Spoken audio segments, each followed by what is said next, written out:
जय भीम नमः बुद्धाय दोस्तों। मैं एक द्वार पूजा गीत प्रस्तुत कर रही हूँ। अगर पसंद आए तो लाइक शेयर सब्सक्राइब करें। रची रची गलियाँ बाहर बेटी के बाबा, रची रची गलियाँ बाहर बेटी के बाबा, आवत बाटे दुलरू दामाद ये लाला, आवत बाटे दुलरू दामाद ये लाला। रची रची गलिया बाहर बेटी के बाबा, आवत बाटे दुलरू दामाद ये लाला, आवत बाटे दुलरू दामाद ये लाला।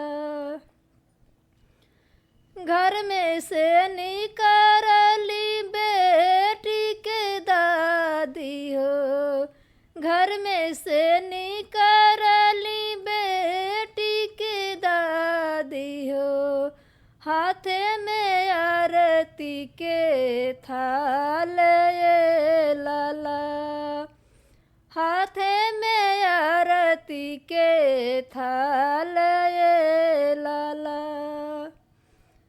मड़ई में तिलक उतारो ये बेटी के बाबा, मड़ई में आरती उतारो ये बेटी के बाबा, आई गईल दुलरू दामाद ये लाला, आई गईल दुलरू दामाद ये लाला।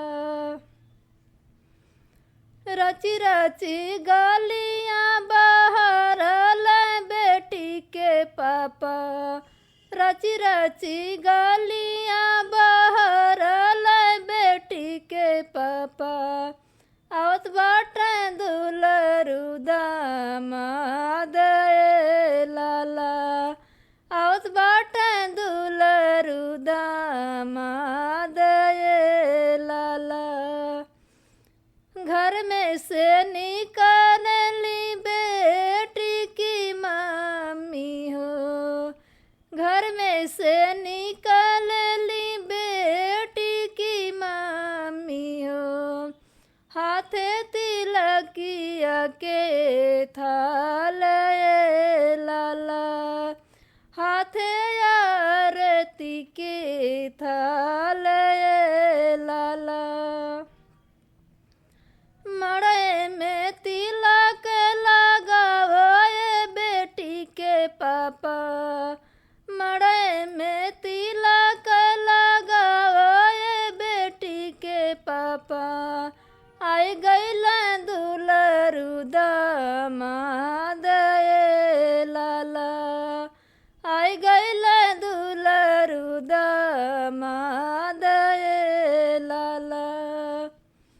रची रची गलियाँ बाहर बेटी के चाचा, रची रची गलियाँ बाहर बेटी के चाचा, आवत बाटे दुलरू दामाद ये लाला, आवत बाटे दुलरू दामाद ये लाला।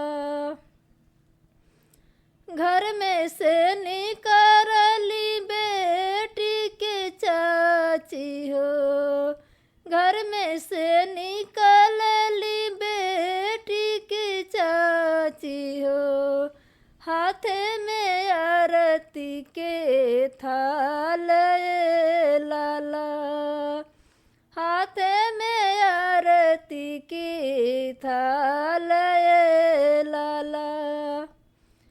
मड़ई में आरती लगावो बेटी के चाचा, मड़ई में तिलक लगावो बेटी के चाचा, आई गईल दुलरू दामाद ये लाला, आई गईल दुलरू दामाद ये लाला। रची रची गलियां बहरल बेटी के भैया, रची रची गलियां बहरल बेटी के भैया, आई गईल सग बहनोइए लाला, आई गईल सग बहनोइए लाला।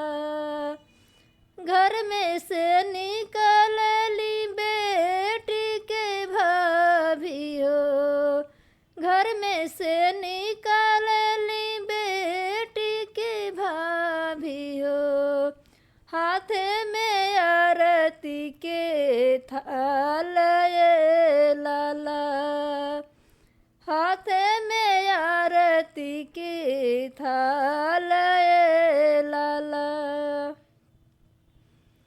मड़ई में आरती उतारे नंदी के भैया, मड़ई में आरती उतारे नंदी के भैया, आई गईल सगना दोइए लाला, आई गईल सगना दोइए लाला। रची रची रहिया बहरल बेटी के बाबा, रची रची गलिया बहरल बेटी के बाबा, आवत बाटे दुलरू दामाद ए लाला, आवत बाटे दुलरू दामाद ए लाला। जय भीम नमो बुद्धाय दोस्तों।